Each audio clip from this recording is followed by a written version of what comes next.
Hai, Shalom sahabat Pijar TV. Terima kasih ya sudah klik video YouTube ini. Kiranya kebenaran firman yang saudara dapatkan menerangi kehidupan saudara. Nah, untuk dapat menyaksikan video-video lainnya dan mendapatkan update dengan cepat, saudara bisa dan harus klik subscribe. Dan jangan lupa, berkat Tuhan jangan disimpan sendiri dong. Klik tombol share di bawah ini dan bagikan video ke sebanyak-banyaknya orang yang saudara kenal. Salam terang bagi Indonesia.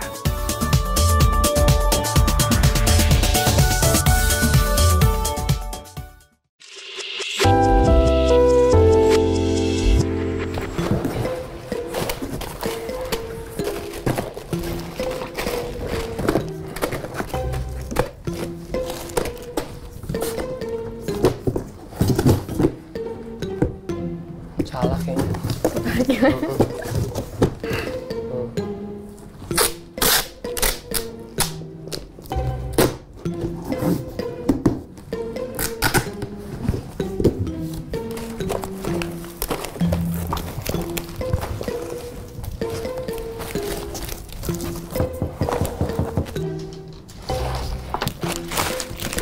Woi, Udah kan? belum beres semua nih kalian. Ntar lagi kan, dikit lagi. Ini banyak. Ya, asik nih kita mau Nih, tuh. bagi-bagi sembako sambil penginjilan. Kali aja kolam baptis gereja bisa dipakai lagi. Yo Mbak. Gimana maksudnya gimana? Iya, biar kolam baptisan gereja kepake lagi karena ada banyak orang yang diinjilin lewat bagi-bagi sembako. Kan itu bagian dari menyebarkan Injil, Kak. Aduh, nggak bener nih kalian nih. Hah, kok gak bener, Kak? Nggak gitu caranya. Kita selama ini Ini salah, kalau Kak. kalian di TikTok, salah gitu nih. Terus gimana dong, Kak? Tar. Gini. Duduk, Kak. Jadi deh, Kak, kita cerita ngobrol-ngobrol di sini. Ntar, jadi ini maksudnya kalian nih, bawa makanan dan menyebarkan ini, maksudnya kalian supaya orang ke gereja gitu. Iya, Iya. supaya kenal Yesus. Aduh, ini siapa pula yang ngajarin? Masa aku ngajarin kayak gini sih? Ya, bukannya kayak gitu ya, Kak? Kan melakukan kebaikan termasuk memberitakan Injil kan, Kak? Iya, betul. Tapi nggak kayak gitu juga, Nick. Gini loh, guys, kawan-kawanku yang lagi semangat-semangatnya mengabarkan Injil. Gini, berbuat baik itu ya memang baik gitu. Sebetulnya penempatannya gini loh. Adik-adikku yang cakep-cakep ya. Berbuat baik itu adalah respon kita sebagai pekabar Injil, sebagai anak-anak Tuhan. Bukan kita berbuat baik untuk mengabarkan Injil. Bukan. Sekarang gini deh, bayangkan ini. Kalau mengabarkan Injil itu dengan cara yang demikian bagi-bagi. Bayangkan. Mereka-mereka yang saat ini tidak seberuntung kita. Mereka nggak punya kesempatan dong untuk mengabarkan Injil kalau nggak bagi-bagi gini. Ya, benar juga sih, Kak. Gitu sih masalahnya gitu loh. Terus harus gimana, Kak? Ya bagi aja. Yang model kayak gini itu bagi aja. Bagus kok, seriously itu bagus. Karena kegiatan sosial, social justice yang kayak gini itu memang respon kita gitu. Atau katakanlah bentuk kita mengasihi sesama gitu. Tapi tanpa embel-embel kawan. Karena dengar deh. Kita itu berbagi, kenapa? Berbagi Injil, mengabarkan Injil, kenapa? Karena kita kan pengen mereka merasakan apa yang kita rasakan kan. Iya. Pengen mereka mengalami apa yang kita alami kan, gitu kan. Iya. Kalau ngomongin iming-imingnya itu dah gitu. Bukan kemudian, saya kasih ini ya, ikut saya. Kan nggak gitu. Justru ini kalian lakukan terus-menerus tanpa harus orang, kasih ini ya, nanti ikut saya ke gereja. Nggak gitu. Nggak gitu. Jangan deh, jangan. Beneran, jangan. Itu bagi saya itu akan kontraproduktif betulan. Karena model-model sekarang ini di negara kita ya, apalagi yang model kayak gini itu sensitif gitu. Jadi lebih baik kalau bagi, ya bagi aja gitu. Kalau perlu ya, kalian libatin juga kawan-kawan kalian yang tidak seagama, yang belum kenal Tuhan untuk berbagi, saling ngajakin, aku mau bagi-bagi makanan nih buat teman-teman ini, yuk ikutan yuk gitu. Itu malah seru kalau kalian yang berinisiatif gitu dan melibatkan semua orang dari berbagai latar belakang, dari apa namanya, dari agama atau ras yang berbeda, itu malah lebih seru gitu. Iya. Nah, itu secara nggak langsung malah mengabarkan Injil juga kepada, bukan hanya kepada yang menerima, tapi kepada teman-teman yang kalian ajak juga gitu kan, tanpa harus bilang makan ini ya, habis sekalian kasih ini tak kasih, tapi kalian ikut saya, nggak gitu. Gitu loh. Aduh, come on, kalian lebih you can do better than this gitu kan ya, bahasa Inggrisnya aku makin keren kalau gitu. You can do better than this kalau bahasa Inggrisnya gitu. Gitu sih. Jadi ayolah kita bagi aja, langsung kita kalau udah siap kita packing aja, jadi nggak perlu Sampai iming-iming gitu ya, Kak. perlu iming-iming gitu kan, kayak gitu. Tapi aku ini sih, aku hargai semangat kalian, aku hargai banget.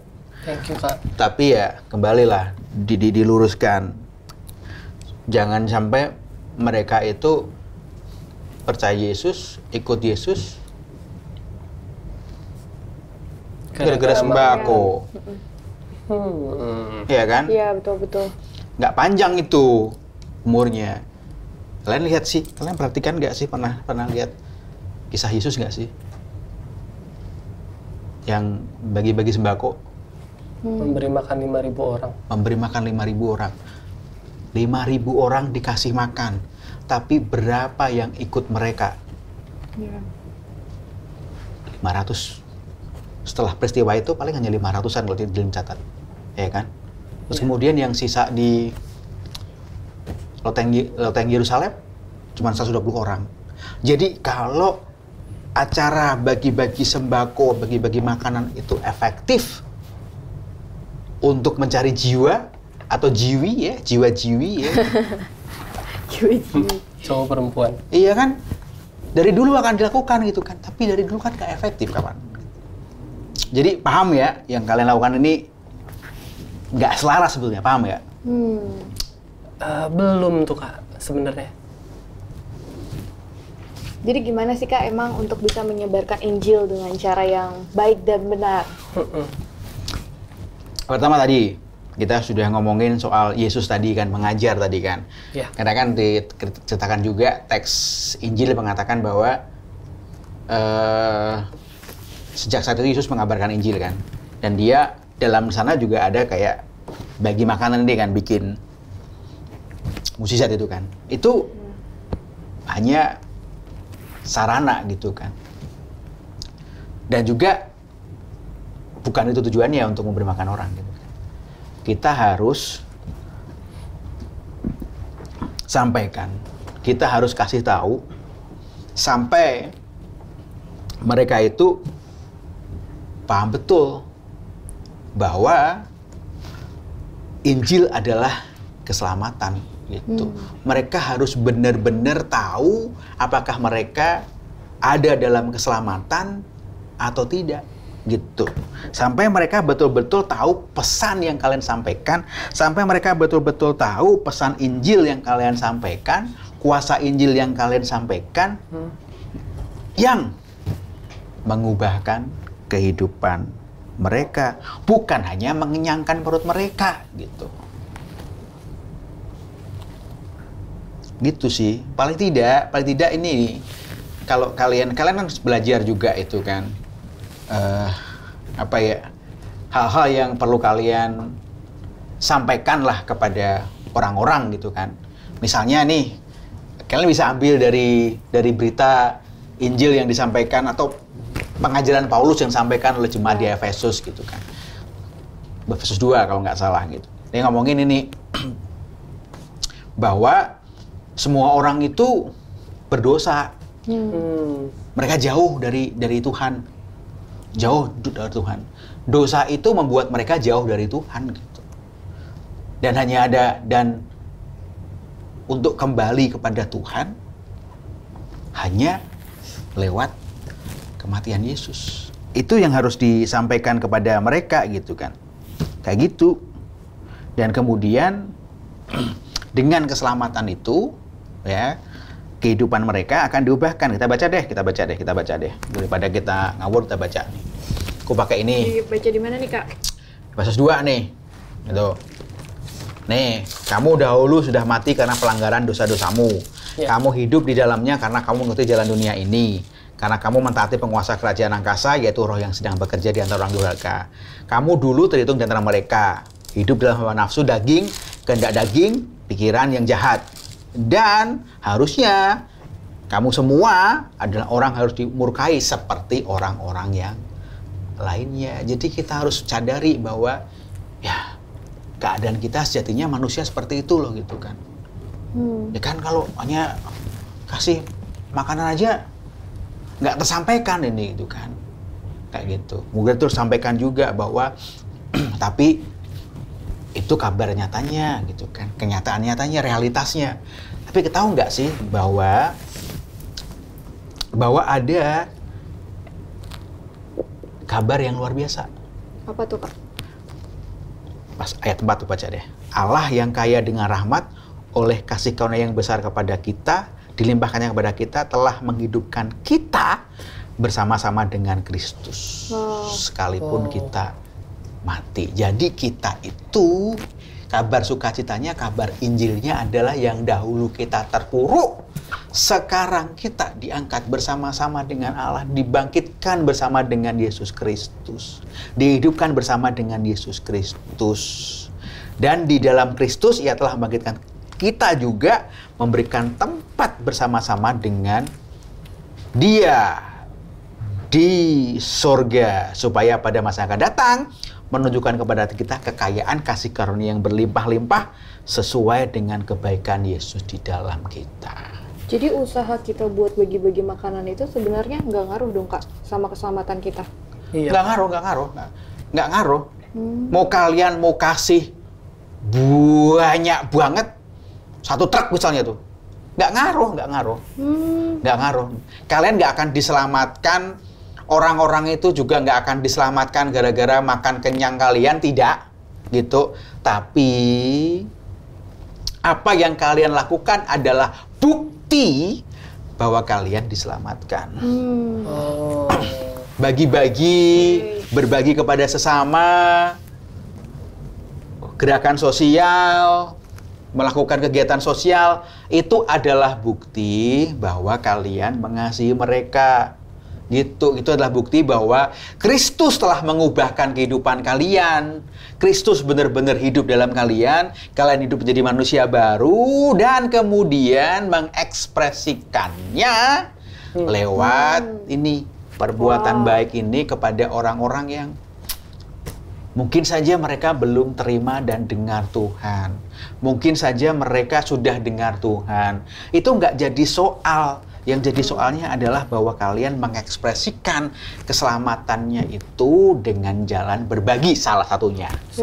Gitu. Jadi kuncinya di situ. Kuncinya dengan semua pemberian baik kalian ini, dengan perbuatan baik kalian ini, kuncinya adalah respon atas keselamatan yang telah kalian terima. Seperti yang Yesus katakan, hendaklah terangmu bercahaya di hadapan banyak orang, sehingga mereka melihat perbuatanmu yang baik dan memuliakan nama Bapa di surga. Gitu, akhirnya ya itu. Oh gitu ya. Orang yang diselamatkan seperti itu, orang yang lahir baru di situ, orang yang menjadi manusia baru di situ. Gitu. Jadi kalian harus sampaikan benar-benar bahwa keselamatan ini loh, berita keselamatan ini loh, berita Injil. Efektif nggak gitu kan kemudian ini? Enggak kan gitu kan. Tapi mungkin saja ada kesempatan, makanya tadi kan bilang sarana. Mungkin saja ada kesempatan ketika kalian berbagi, ketika kalian membagikan seorang per orang gitu kan, orang itu nanya kita kan, nanya kita, oh Mbak Elsa dari mana gitu, kayak gitu-gitu. Kan nanya gitu kan. Nah pada saat itulah diomongin, gitu. Pada situlah diberitakan, gitu. Gitu.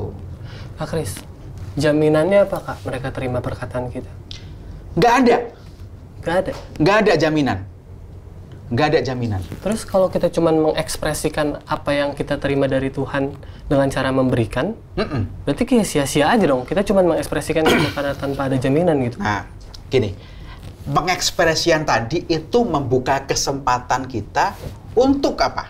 Untuk membuka sebuah conversation, untuk membuka sebuah percakapan, ya kan? Kan kadang-kadang ya, kan kita nggak bisa bicara gitu. Tapi coba kalau kalian sering ini kan, bukan sering lah, dalam tahap-tahap tertentu, kalian, sebetulnya apa sih ya? Spot tersebut itu kan, orang-orang yang kalian layani itu, yang kalian bagikan itu, secara berurutan ya, secara terus-menerus di situ aja gitu kan. Gak usah ngomongin, terima ini, terima Tuhan, kagak, gak usah ngomongin gitu. Tapi ketika kalian sampaikan, Bu, udah makan Bu, Pak, udah makan Pak, ini ada gini gitu kan. Orang pasti akan nanya, Mbak dari mana sih kok ini, kok rajin banget di sini, kok memperhatikan kami, kayak gitu-gitu. Elsa kan bisa bercerita, aku bisa ini Pak, ya karena saya mengalami kebaikan Tuhan. Nah, ingin saksikan seperti itu. Ngomong aja gitu. Berhasil gak berhasil, itu bukan bagian kita. Pernah ingat Rasul Paulus ketika dia khotbah gitu? Dia khotbah, Rasul Paulus ini di Kisah Para Rasul berapa aku lupa. Itu banyak yang terima, banyak juga yang enggak gitu. Jadi goal atau keberhasilan itu bukan urusan kita. Kayak apalagi ngomongin gini, Apolos menyiram, Paulus menanam, yang mudah-mudahan gitu, tapi Tuhan yang memberi pertumbuhan. Kalian kalau gini, kalian kalau misalnya mengharapkan apa yang kalian lakukan itu muncul kayak tadi, gereja akan besar dan segala macam, kalian akan banyak kecewanya. Beneran, itu sesuatu yang tidak bisa kita kontrol. Yang kita bisa kontrol adalah bagaimana memanage supaya apa yang kita kerjakan ini sampai kepada tangan yang tepat. Dan terus-menerus memanage hati kita supaya kita terus tetap melakukannya dengan hati yang sungguh, dengan ikhlas melayani tanpa mengharapkan imbalan apapun. Itu hati kita yang kita bisa manage. Pengharapan orang lain, ekspektasi orang itu terima atau tidak, kita tidak pernah bisa manage. Yesus aja yang khotbah disertai begitu banyak tanda heran aja, banyak orang yang nggak percaya dan nggak terima dia. Dan itu pun tidak membuat Yesus gusar kan? Tidak membuat Yesus kecewa dan segala macam, tidak kan? Nah itu yang perlu kita teladani. Tetap terus melakukan apa yang kalian rindukan untuk lakukan seperti ini, lakukan. Aku bangga banget, beneran. Abang bangga banget punya adik-adik seperti kalian yang tergerak sedemikian rupa untuk melakukan kegiatan sosial seperti ini, dan aku tetap bangga juga dengan niat kalian untuk mengabarkan Injil melalui ini. Aku bangga, tapi kita bisa lebih baik daripada ini. Kalian bisa lebih baik daripada ini. Lakukan dengan sendiri-sendiri. Lakukan social justice ini, lakukan kegiatan sosial ini tanpa embel-embel orang itu harus terima Tuhan. Tanpa embel-embel orang itu harus sama seperti kalian. Biar mereka melihat perbuatanmu yang baik dan mereka melihat, mengenal Bapa, mengenal Yesus dalam pekerjaan tangan kalian. Gitu. Nah Kak, misalkan nih, kita udah memberikan ya, terus orang itu mulai ngajak kita ngobrol gitu. Jujur aku tuh orangnya nggak terlalu suka ngobrol gitu. Kita harus dapat keberanian untuk memberitakan Injil itu gimana tuh Kak? Kan ada orang-orang yang kayak main nyosor aja kan, aku murid Tuhan gitu. Nah, pertama, Niko nggak harus sendiri ngomong, ya kan? Kita ngomongin Harun dan Musa gitu kan. Itu kan terserah alasan Musa seperti apa, tapi ketika Musa bilang nggak bisa ngomong, kan Tuhan kasih Harun kan? Iya. Jadi kalau memang belum bisa, karena memang ngomong kepada orang itu kan butuh effort ya. Ngomong kepada orang, nggak semua orang bisa ngomong kepada orang yang baru dikenal, langsung terbuka begitu saja, nggak semua orang. Itulah sebabnya, sama polanya sama nih ya, adik-adikku ya. Polanya sama tuh, Yesus mengutus mereka berdua gitu kan. Supaya apa? Supaya ada yang nolong gitu kan. Kalau lagi, aku nggak ada ide nih, ngomong ide apaan ya gitu kan. Ada yang bisa ajakin ngomong gitu. Jadi bukan tanpa alasan mereka Tuhan kirim berdua itu. Supaya kita teladani. Dan juga bukan kayak mikir, wah, kenapa ya Tuhan memberikan berdua ya? Pasti ada alasan rohani yang luar biasa. Kadang-kadang kita nggak harus berpikir jauh seperti itu. Kadang-kadang kita hanya ngikutin aja kenapa mereka berdua ya. Ya supaya nggak sendirian gitu kan. Iya, benar-benar. Kalau sendirian kenapa? Kalau sendirian kayak Niko tadi gitu. Tapi kalau sendirian dia berani juga nggak masalah kan, Kak? Nggak masalah, tapi lebih baik tetap berdua gitu. Iya. Mau ngangkat diri sendirian. Oh, iya benar. Iya kan. Kuat. Iya. Tetap lebih baik berdua. Apalagi nih ya. Kita kan tetap waspada juga nih. Ini kan Jakarta. Nah, kita bagi di jalan-jalan, kita nggak tahu akan bertemu dengan siapa. Iya, kita yakin pertolongan Betul. Tuhan dan perlindungan Tuhan. Tetapi kita juga perlu hikmat. Itu dia, Kak. Kan misalkan kita udah tulus nih, terus kita udah punya keberanian itu. Tapi orang-orang yang kita bagiin, mereka kayak punya pikiran, oh ini iming-iming biar mereka masuk Kristen atau mengikuti Yesus gitu. Terus akhirnya mereka kayak berpura-pura buat ikut Yesus, buat terima makanannya. Menurut Kakak gimana tuh, Kak? Yang tidak apa-apa juga, Niko. Gak apa-apa? Gak apa-apa. Itu urusan mereka dengan Tuhan. Tuh, baca Injil deh. Kan selalu bilang kan, terusin tuh baca Alkitabmu sehingga tahu tuh. Tuh orang-orang ya kan yang respon Yesus juga hanya yang pura-pura cari apa namanya? Ngejar, bukan pura-pura. Saya ngejar Yesus cuma cari apa? Cari makan, ya kan? Cari mukjizat, Iya, gitu kan. benar. Ya kan? Yep. Ya nggak, namanya juga manusia gitu loh. Ikutin itu aja gitu kan. Bahkan ada yang lucu lagi itu ketika para rasul itu kan. Yohanes sama Petrus kalau nggak salah itu. Ketika dia menumpangkan tangan dan kemudian orang-orang sebut dan segala macam, itu ada yang namanya Simon ya kalau nggak salah ya, penyihir kan. Terus minta gitu kan. Wah, bagi dong aku supaya mendapatkan ilmu itu. Gitu. Itu kayak pesulap hijau, kuning, biru gitu kan, minta gitu kan, gitu kan, gitu. Itu kan juga salah juga kan gitu. Jadi kita nggak bisa tuh berharap orang seperti yang kita mau gitu. Nggak apa-apa sih. Mau motivasi mereka datang kepada Tuhan juga bukan urusan kita. Tetapi kalau mereka bertanya, ya kita jawab kan gitu. Iya. Iya kan? Aku rasa saat mereka mau datang gitu kan sekalipun dengan motivasi yang salah, masa iya sih Tuhan nggak kurang panjang tangannya bisa meluruskan motivasi mereka? Iya. Wah, iya benar. Oke. Tapi itu jadi menunjukin kita jadi kurang berhikmat kan, Kak? Yang mana? Yang kita memberikan ke orang-orang yang salah, kita jadi kayak, oh kita kurang berhikmat nih, karena kita ngasih ke orang yang salah. Tidak ada kata salah ketika kita memberi kepada orang. Tidak ada kata salah saat kita memberi kepada orang. Iya.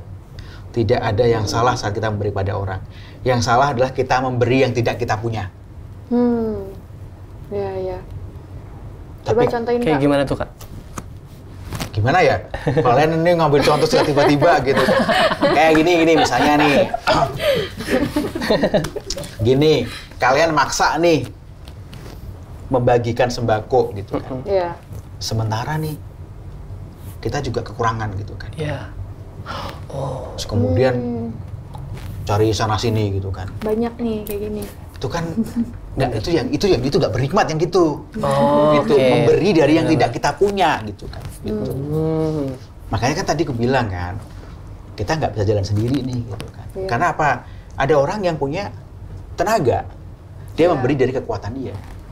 Ada orang yang punya dana, dia memberi dari dana mereka gitu kan. Kayak gitu. Berarti nggak harus dana ya, kayak? Nggak harus dana, tapi lebih baik daripada nih kalian kayak minta sumbangan sana sini, itu kan nggak bagus tuh ya. Iya. Lebih baik Iya. kalian datang dari tadi Dari pemberian yang kita punya gitu Iya. kan. Nggak pernah salah kalau kita memberi. Yang salah adalah kalau kita memberi yang tidak kita punya. Orang kita lagi kekurangan juga, kita maksa-maksa untuk apa? Kita maksa-maksa untuk bagi-bagi itu kan. Itu kadang itu kan tidak berhikmat gitu kan. Terus kemudian besok hari kita komplain, kok kurang ya duitku ya, kok kamu harus bagi. Itu kan salah gitu loh. Itu Kayak emang nggak bisa disebut pengorbanan, Kak? Iya, Kak. Wah, iya benar itu. Benar.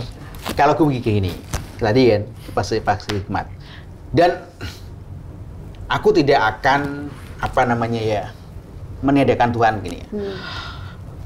Kalau memang itu jelas Tuhan berkata, Anda punya conviction dalam hati untuk lakukan sesuatu, ya lakukanlah. Ya kan gitu kan. Tapi kalau itu tidak gitu kan pakai hikmat juga gitu. Betul. Iya kan? Yep. Jangan sampai, wah ini Tuhan yang perintahkan aku, udah sampai tabungan habis dan segala macam gitu kan. Aku rasa nggak gitu juga gitu kan. Makanya selalu cek kembali gitu kan. Pengorbanan seperti apa. Betul, aku yakin, aku percaya bahwa ada orang-orang yang disuruh Tuhan itu untuk memberikan dirinya seluruhnya gitu. Itu ada gitu kan. Tapi sekali lagi, cek lagi arti pengorbanan itu. Jangan-jangan demi apa kita berkorban? Apakah demi ketenaran Anda gitu kan, demi fame, ya kan, rela melakukan apa saja kan berkorban, atau beneran ini semua karena Tuhan yang suruh. Gitu. Pengorbananmu nggak akan sia-sia kalau Tuhan yang suruh. Tapi kalau pengorbananmu kamu korbankan hanya demi supaya tenar, bagi-bagi, sosial dan segala macamnya lagi, supaya nama Elsa dan Nico terkenal, itu nggak bijaksana sih. Itu sama sekali malah bukan mengabarkan Injil pada akhirnya. Kalian malah karena mempermalukan Injil sih. Menurutku seperti itu sih. Nah ini Kak. Jadi panjang sih kalian nih ngobrolnya ini. Asik soalnya Kak. Iya Kak. Terus Kak, kalau aku emang tumbuh besar di gerejaku yang cara penginjilannya ya lewat bagi-bagi berkat, bagi-bagi sembako. Gimana ya Kak cara ngasih masukan ke gereja supaya dia bisa kasih masukan lah yang benar untuk pengabaran Injil yang lebih efektif, yang tepat, itu bagaimana? Kau punya masukan nggak? Ajak ngomong. Kalau kenal dengan orang-orangnya itu ajak ngomong. Ajak ngomong lebih dahulu gitu kan. Tanyakanlah alasannya. Kenapa sih dengan cara seperti ini gitu kan.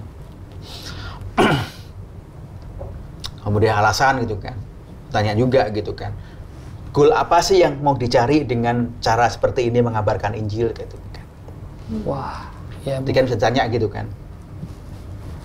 Efektif enggak gitu kan. Kalau mungkin ya ini dengan ini kita bisa mendapatkan banyak jemaat gitu kan misalnya gitu kan. Misalnya gitu kan itu salah segala macam. Ya kita terima aja dulu gitu kan. Terima aja dulu. Kemudian kita cek. Setelah itu berapa banyak mereka yang ini kehidupan imannya dan segala macam gitu. Bertumbuh enggak gitu.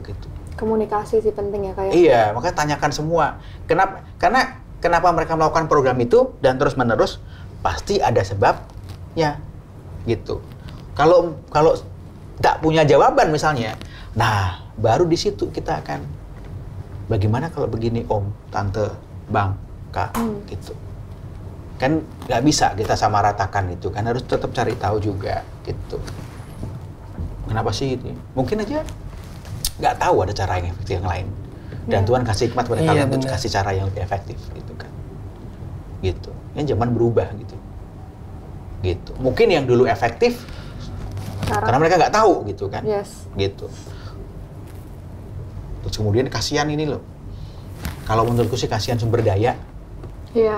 Sumber daya gitu kan. Sumber daya yang buat sembako dan segala macam, sumber daya waktu buat menyiapkan segalanya. Kalau mungkin ada cara yang lebih efektif dari semuanya itu gitu kan, dan tetap terus si sembako ini jalan gitu kan, dengan lebih terprogram dengan baik kepada orang-orang yang dituju dengan baik, tapi penginjilan lebih difokuskan ke arah yang lain, bukan di situ, pasti akan beda ceritanya sih. Makanya diajak ngomong sih, Sa. Gitu, kawan-kawan yang terlibat di sana diajak ngomong sih seperti apa. Terus nanti nanya juga itu sama Om Jo Octavianus itu, dia kan pakarnya itu, dia suka banget tuh kalau suruh ngomongin soal penginjilan. Oke. Kayaknya dia punya cara penginjilan yang paling efektif. Oh iya, dia mikir tuh sampai aduh, ngeri itu. Boleh. Gitu. Nah Kak, ngomongin tentang cara penginjilan yang paling efektif nih Kak. Kalau misalkan bagian kayak gini nggak efektif nih Kak. Terus apakah pendeta-pendeta yang turun langsung ke jalan, terus mereka menginjili orang-orang di jalan itu langsung to the point, langsung di situ juga gitu, itu cara yang efektif atau enggak Kak?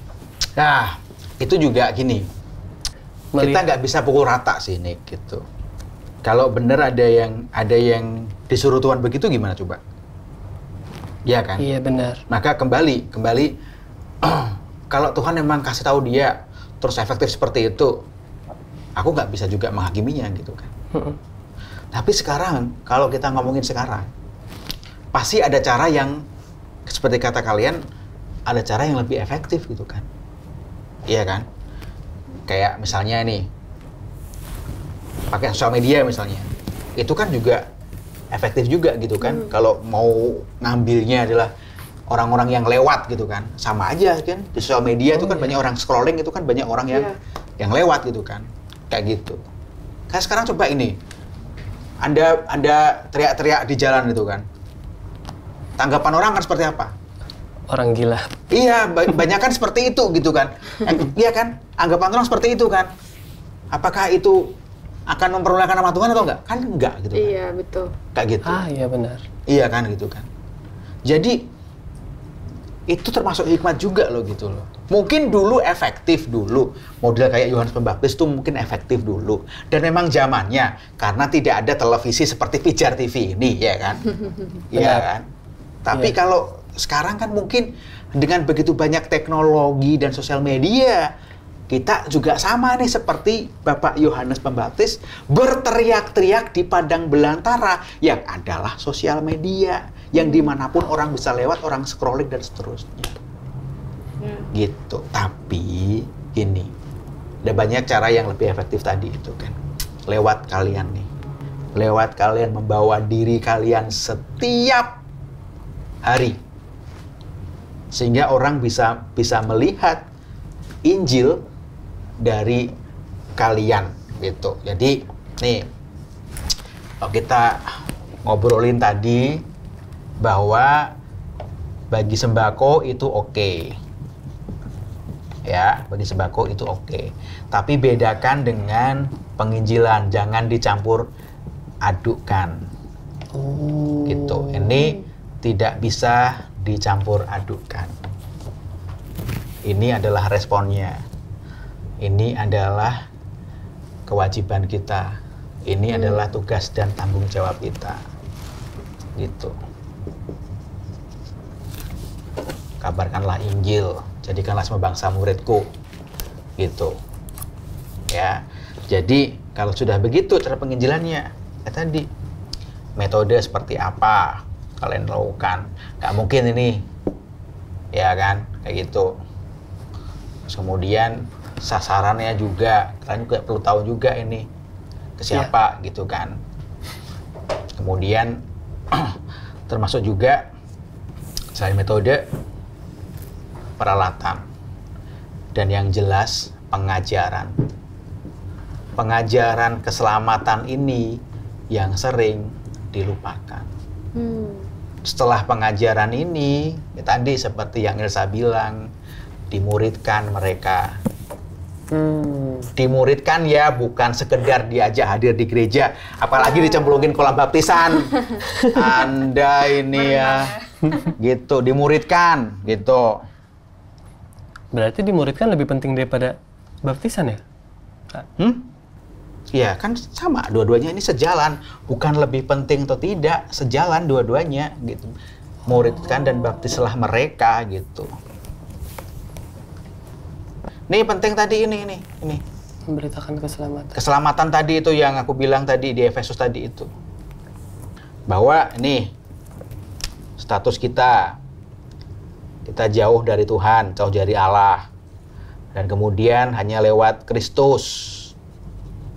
Ya kan, hanya lewat Kristus, lewat kematian Kristus, lewat kematian Yesus Kristus, kita mendapatkan keselamatan. Ya kan, kita ini posisinya nggak selamat karena kita jauh dari Allah. Kemudian hanya lewat Kristus Yesuslah kita diselamatkan. Gitu. Untuk tadi kehidupan yang baru. 3 aja deh, gak usah banyak-banyak, 3 aja gitu yang penting gitu. Bagi penting sembako ini untuk apa yang tadi ini nih. Membuka kesempatan ini tuh jadi kayak metode ini. Tapi bukan bukan metode sih, sarana gitu, sarana atau memfasilitasi kita bukan untuk mengabarkan Injil, memfasilitasi kita membuka percakapan. Buka pintu lah ya. Iya, membuka percakapan. Ngobrolin apa? Ngobrolin di keselamatan. Gitu. Kita bagilah ini, gitu. Kita bagi dan kita berdoa nih. Kita berdoa, kita berdoa, gini yang penting. Kita berdoa semoga diberikan kesempatan untuk menceritakan tentang keselamatan dalam Yesus Kristus. Ya, Kan itu akan lebih baik daripada kita bagi supaya ini yang terima nanti menerima Tuhan, kan nggak gitu kan? Lebih baik kita lakukan perbuatan yang baik supaya terang bersinar, ya kan? Terang itu bersinar itu kan? Dan mereka melihat perbuatan kita yang baik, mempermuliakan nama Bapa di surga, kita memperoleh kesempatan untuk menceritakan siapa Bapa di surga itu, siapa Yesus Kristus itu. Lebih seru gitu kan? Iya. Dan kayak lebih mudah kan, tidak kayak ada beban lagi gitu kan? Gitu. Kawan-kawan, sahabat terkasih, kita tadi hari ini belajar banyak mengenai mengabarkan Injil. Dan saya juga ketika ngobrol seperti ini, saya juga kembali belajar yang banyak, gitu kan. Dan sebenarnya ada begitu banyak lagi yang bisa kita bicarakan, bisa kita bahas, karena kenapa? Karena ada begitu banyak tokoh-tokoh di Perjanjian Baru, para rasul yang kita bisa teladani, bagaimana mereka mengabarkan Injil, termasuk juga bagaimana Yesus Kristus juga mengabarkan Injil. Ada banyak lagi tentang metode mengabarkan Injil yang efektif yang kita bisa belajar dari Yesus sendiri dan juga dari para rasul di Perjanjian Baru. Gitu. Jadi kita masih bisa terus belajar, ya kan? Masih bisa terus belajar. Kalian masih tetap belajar bersama-sama dengan kami walaupun saat ini terbatas waktu kita. Tapi kalian masih bisa meneruskan percakapan kita dengan cara ajak kami berdiskusi. Kirimkan pertanyaan kalian. Kirimkan apa yang ingin kalian sampaikan kepada kami semua lewat sini, lewat nomor WA yang ada di bawah sini. Dan kami akan dengan senang hati membuka diri kami untuk berdiskusi yang lebih jauh lagi, lebih dalam lagi, lebih seru lagi dengan sahabat semua. Dan khusus bagi sahabat yang bergabung dalam komunitas, Anda bisa mengisi form melalui link QR code yang ada di bawah ini tertera di layar. Dan kalian akan memperoleh kesempatan untuk mendapatkan Alkitab Rahilah Hidup secara gratis. Untuk membantu saudara belajar firman Tuhan dengan lebih dalam lagi bersama dengan komunitas Anda masing-masing. Bahkan Alkitab ini kawan-kawan, ini seru banget. Ini diperlengkapi dengan modul dan juga bahan-bahan pembahasan yang sangat kekinian, yang sangat penting, percakapan-percakapan yang sering diperbincangkan, tema-tema yang sering diperbincangkan. Jadi sangat membantu setiap kalian, pemimpin dan juga anggota kelompok sel untuk menjadi mentor yang lebih baik lagi. Jadi kalian semua tidak lagi kebingungan kalau teman-teman kalian atau anggota komsel kalian melemparkan pertanyaan-pertanyaan yang sulit kepada kalian. Alkitab Rahilah Hidup akan membantumu dengan tuntas. Jadi sampai di sini ya pembicaraan kita soal pengabaran Injil. Sampai bertemu lagi di episode selanjutnya. Rahilah Hidup, pilihan ada di tanganmu.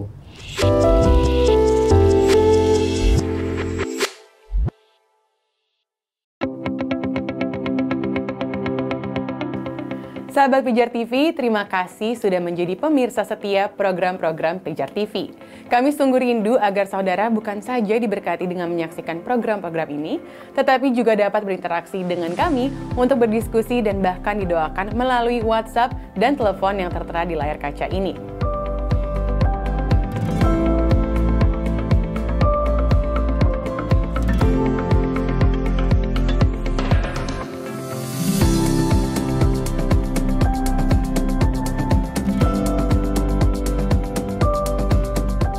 Hubungi kami sekarang melalui WhatsApp, tim Respon Pijar TV siap untuk melayani saudara.